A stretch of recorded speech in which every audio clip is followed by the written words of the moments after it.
If I'm gonna be on the toilet, I might as well just try it all. I chose the wrong day to wear like colors and white pants. I might have to blow my nose. And those 2 or 3 people are the same matches on my paternal side. Good morning, besties. Welcome back to my channel. Oh my gosh, I'm so excited because today we're gonna be trying Indian food. I already had a little nibble so that I could give Tyler my real raw reaction, but I haven't really eaten all of it. I already recorded this video, okay? But it was accidentally filmed in slow-mo and I was eating like a whole breakfast spread. But I lost that footage because it was accidentally in slow-mo and didn't have any of my voice. So I'm gonna go ahead and get set up and then we're gonna do a story time and we're gonna eat some Indian food and we're gonna live our best life. Okay, so there's actually an Indian restaurant right next to my apartment. So we ended up getting some chicken tikka masala, which is what I decided to try. Tyler got some butter chicken and he gave me a little container of it. And then I got 2 different types of naan bread. If you don't know, I'm usually gluten-free in solidarity of Tyler because he has celiac disease. But he does say, like, if there's something that you want to try in this world, please try it. I got the garlic naan. And he was so excited to see it and smell it. And then I also got the butter naan. Because I was like, go big or go home. If I'm gonna be on the toilet, I might as well just try it all. Then I have Diet Coke and some water. We're at the gym and we met this lovely guy and he was like, you guys should go and get food from the restaurant that I work at. It's literally right across the corner. And we were like, like, we live right next to that place and we've been meaning to try it. We just haven't been able to. It smells amazing. I love trying different cultures' food.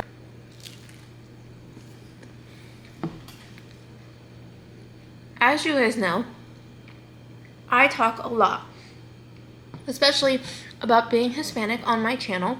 And I just hit 800 subscribers today, so I figured I'd do a story time about myself that's quite interesting. So during the pandemic, a lot of people would tell me, you know, you actually look like Filipina, or you look like... They would just hit me with random ethnicities online. You look Filipina. You look, I don't know, half Asian, half white, and it was never like Puerto Rican. And my family is both sides Puerto Rican. So I was like, that's so funny.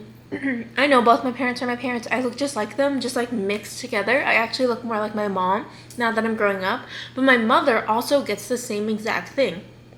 People tell my mom she's Brazilian. They'll tell her she's Mexican because she has a little bit more of a wider face with a wider nose, more indigenous looking. And my whole life, my grandma just says, we're indigenous Puerto Rican. My mom says the same thing. And then my dad's more Spaniard because he has very white complexion and like lighter features. I just want to say, this is amazing. Probably one of the best foods I've had in a long time. It's actually so good. Look at that. Amazing. I chose the wrong day to wear like colors and white pants because like if it spills, I'm gonna be taking this out of the clothes for weeks. Basically, I decided, okay, I'm gonna do either 23andMe or Ancestry during the pandemic because I want to figure out what I am. And I also would like to know, after searching up if indigenous people still live in Puerto Rico, there's such a mix in how people feel about that topic. And in Puerto Rico, we don't have like reses, we just have little colonies of people in these little pueblos who have a specific indigenous, you know, makeup. So some of them speak certain dialects of Puerto Rican, other ones speak other dialects. We all look so very different. I decided to go ahead and take the Ancestry version because it tells you on your maternal and paternal side what DNA matches you have with people. So I was like, I want to see who I'm actually related to because I don't talk to a lot of my extended family. Okay, a little break to eat this. I might have to blow my nose because it's like all clearing, which is so good. Anyway, so I have to spit in this tube, send in the kit. It's like $100 on any St. Patrick's Day if you want to do your ancestries. It's so cheap. Boom, I get my results like about a month or 2 later. And the results that come in tell me that I'm primarily Portuguese and a lot, 22% indigenous Puerto Rican. So there is indigenous people. People who say there is not indigenous people from Puerto Rico. Girl, I'm proof. Look at me. And also look at my features. I'm looking at it and I'm like, okay, there is a new option where you could see your maternal and your paternal matches. Right? And I'm like, okay. So I look at my maternal matches and I see some people that I know. But then I start to see 1 or 2 people that I've never seen before. or never met, like family members who are like second or third cousins. And I'm like, this is so interesting, right? Go to the paternal side, and those 2 or 3 people are the same matches on my paternal side. And I'm like, what? So then I start to piece together that my mother and my father are both have family members and parents that are from Puerto Rico, but both of their parents moved to New York City, so they're both from New York City. Both of my parents are from New York, born in New York, both Puerto Rican. That's a small island and that's a small state. So technically, my parents are related. I found out my parents were related in the pandemic. And so I was like, this is so interesting.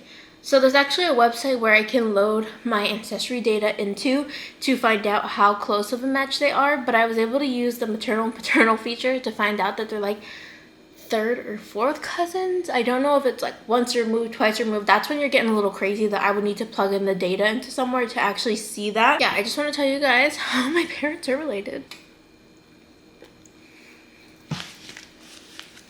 Because you really have to think about it. Both Puerto Rico and both Puerto Rico and both New York are 2 small places. And if your parents are both from the same small places, they could be related. So then I'm like, I need to do so much background research on this. I brought out my phone so I can look at Reddit. And so many people are finding out via Ancestry and 23andMe that their parents are related. And someone said, who works within genealogy, that before we had cars, before we had automobiles, before we had planes, people stood within their colonized region or within their specific region. I'm not the only person. I wanted to know if more people out there have found this out. Just to say, I'm so happy that I'm dating a random white guy from the middle of nowhere because I don't think I could be related to him. Now, I could be, but... And a lot of people would be like, oh, is there any health concerns? I read online that it's really if you're like first cousins or like brother and sister that your kid really comes out all messed up. So if your parents are like 8th cousins, 4th cousins, who cares? It could be through marriage or something. I love you guys so much. Thank you so much for watching. Indian food is the best. Let me know if there's any other food I should try. And I hope you guys have a great day. Bye!